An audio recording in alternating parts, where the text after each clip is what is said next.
Hey guys, welcome to the Pixelberry Choices podcast. I'm finally back, and now it's time to talk about Blades of Light and Shadow Book 2. So, we've read about 10 chapters, if I'm not wrong, or 11 chapters of Blades. It's been really interesting book 2, to say the least. So, book one, we defeated the Dreadlord and the Shadow Realm.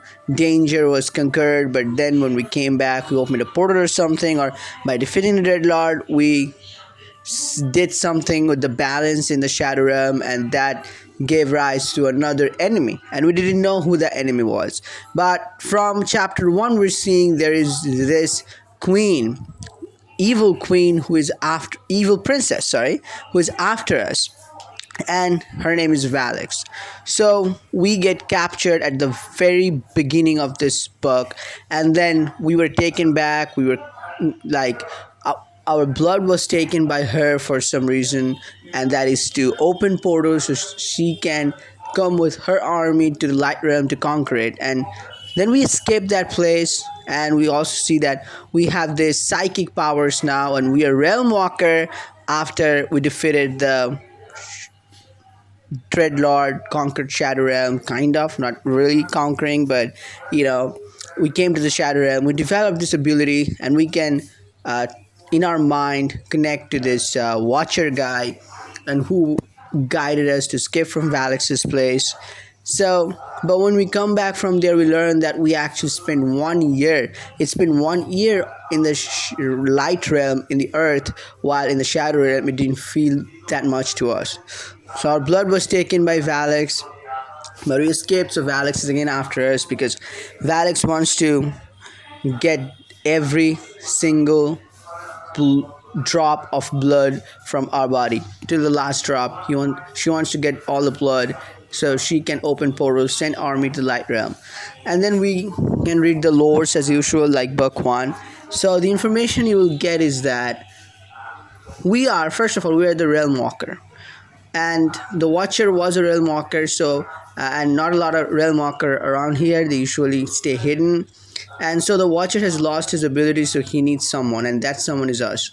So what we will need to do is we need to patch up the rifts. So there are a lot of rifts between the Shadow Realm and the Light Realm, and the darkness seeps through those rifts, corrupts people on the Light Realm like Erin and others, and they then act as a mediator or medium for the shadow evils to come to Light Realm. So if we mend those rifts, actually seal those rifts with the rituals and stuff, then we will we will vanquish the Shadow Realm for forever. Like, to be honest, we'll seal them apart. But now we see, with the Dreadlord defeated, the Shadow Court is down. But we also know and learn that there is a new threat, and that is called the Ash Empire. So Ash Empire's emperor, she is determined to conquer the Light Realm, and the Shadow Court's Dreadlord was one of the soldiers who mutinied against the Ash Empire, and then formed the Shadow Court and became a threat. But now with Shadow Court gone, it's again back to Ash Empire, who wants to take control of our world. And Valix is their princess and who is leading the charge. So we need to gather around. So our 11 sisters scattered around. We gathered them one by one. We also get help from Erin. Erin joins the party. So there's one narrative that, like the writer said, that our main character's default name is Rain, and Erin is sort of like a anagram of rain. So they basically complement each other, the names and the characters. So we will see that how Erin's character is following a redemption path throughout this book. We get help from him when we go to mend the rifts in the Shadow Realm, in the Whimsy Wood, that we can go to the lake in the Deadwood. So we also see we have Valix's threat and new enemies. We have to fight them.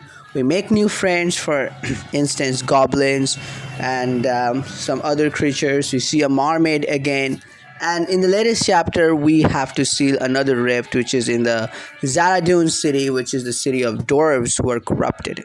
So we go there, we make a friend. We were captured, but we escaped that. We learned some elite skills, just like in book one. And it's been a wild ride. While Aaron joined our party, he also left it after, you know, a diamond scene. If you took it, if he didn't, he will still leave. And the reason being that he really doesn't feel like himself and he wants to work on himself or something like that. But he thanks us for the last night, whatever that is, depending on your diamond scenes and gameplay. And if we need his help anytime in the future, he will be ready to help. But he first needs to get there, like because he was corrupted by the darkness and there might be some darkness in him still. So that's something complicated. So his character is developing really well, but he now left the party as of last chapter, the chapter before the last chapter, yes. And then about Nia. So Nia acted as the vessel because of the betrayal of Eren, of the Dreadlord, and we almost had to kill Nia. But we also learned that some amount of darkness is still inside Nia.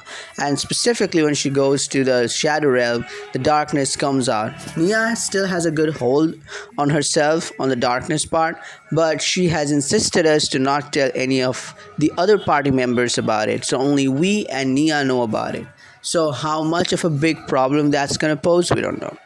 Now, Valix being a big villain, I don't think Valix is a villain, because the big bad, like, she's gonna be like those characters you're gonna think is the main villain, but after a certain point, we're gonna see that they're actually not that bad of a person and they will actually help us. It's a matter of time when that happens. So, that's something. But on the other hand, when we use the dream essence to make Valix's nightmares come true, at least in her mind, we saw that Valix is afraid of a skeletal monster. Now remember, we chose a monster to be a villain in this book too. So a monster, we chose the monster, not like a villain, but the monster. So that was a skeletal monster too, the mind reader or something, the mind gazer. I forgot his name. So all-seeing vision, I guess. No, with the mind reading, yeah, controlling ability. So that couldn't come into play in any way. And then the Watcher guy, what do you think? I don't think we can trust the Watcher guy. I made a poll about it recently, but I think, depending on the chapter description, what it says, like when the ritual doesn't go as planned, you see that not everything as it seems. And also, if you took the diamond scene a couple chapters ago with Eren, where we go to the to this person who can see future, she tells us that we're gonna find a friend in an unexpected place. So I think that is going to be the Valix. Valix is the enemy, but we're gonna find a friend in her. And someone is deceiving us. So deceiving us is to like using us for their own benefit. It's not telling the whole truth in a way, not lying, but deceiving us. So I think the Watcher could be deceiving us. And here's my theory. Excuse me. So my theory is, why would like what it seems like Watch is doing actually a good job, right? Like what can his ulterior motives be? Because he's not making us do anything illegal or anything bad. Like he's making us seal the rifts of the shadow and darkness, shadow and shadow realm, and between the rifts between the shadow realm and light realm, right?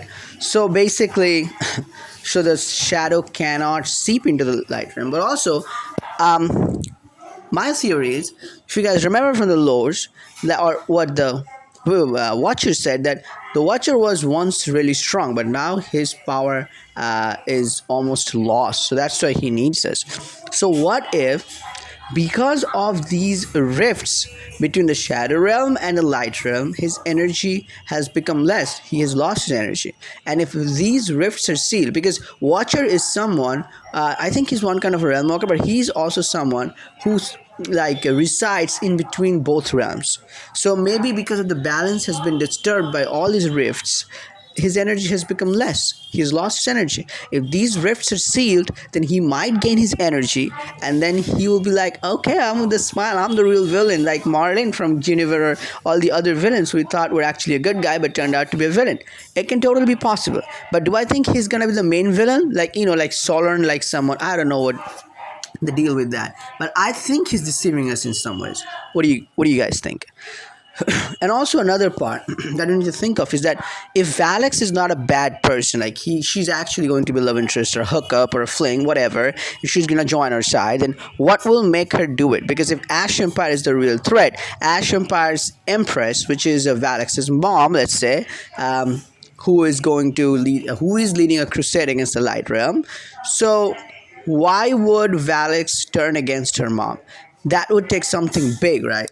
And we also saw that the remaining Shadow Court evils, they actually joined to our side. In a diamond scene, we can get them to be on our side, and we can take them to the Light Realm, and they will help us in future in big fights. So that's another imposing question, like what would make Valix change her mind? So that would be really interesting to see. But yeah, so, and also our main character, we go back to the our Riverbend village, and we see we are being celebrated there, so that was a pretty special scene. But again, we have to remember that we were from Riverbend, but we were not born there, so we were found at the outskirts of the Riverbend city, if I'm not wrong. Both our main character and our brother, so we don't know who our parents are. What if we're not a normal human being? Because we cannot be just human. You can choose what race we are from. So what if we are a special creature? Like what if we have a origin, and then like something like in one of those movies that a royal kid, but because of a mutiny, the king or the queen gets slayed, and someone trusted takes the baby and drops him off, or drops them off somewhere where their identity won't be known, but they can grow up safely and come back for revenge later. Like, not exactly like that, but you know what I mean. Like, it could be like, okay, that was far-fetched, but what about like Nightbound? We had a Fey father, right? So what if something like that is also going to happen in this book? Like, I think that is true, because why our main character is so special, and then and this realm walking ability, this is not normal. And as far as I remember, Ked is our stepbrother, I believe. So our main character, I think we have a big powerful, a really strong, powerful bloodline. Like, we are the descendants of either a realm walker or something like that, or maybe someone who has the power of both the shadow and the light, like something ancient, something big. We have to be like the endless. So that is like something that has to be, and we'll see it in the future. So that is Blade. So we are so far in the city of Zaradun. We're trying to seal the next rift, but there will be some new twists and turns, and we'll see how we can seal the rift and what new danger will pose itself on us. So I will try to bring out each chapter review as I read it from now on for Blades, and I'll also make a video about Crimes of Passion whole book and what I think about it. Guys, it's been a while, and I feel so glad to be back here and be talking about these books like this with you, and I cannot wait to interact with you guys in the comment section below. So let me know your thoughts and opinions about Blades of Light and Shadow 2, and your theories, any theories that you might have, and the things that I talked about. This was kind of a recap, kind of a theories, kind of what's going on, all that thing in one video. It's really hard to sum up everything in 14-15 minutes video, but I still try to do that. I don't know how much I succeeded, but let's hear it from you guys in the comments below, and I would love to interact again. I'd love to interact again. So comment your heart out and let's talk. Okay, I'll see you in the next video very soon, and that's the promise. Until then, peace out.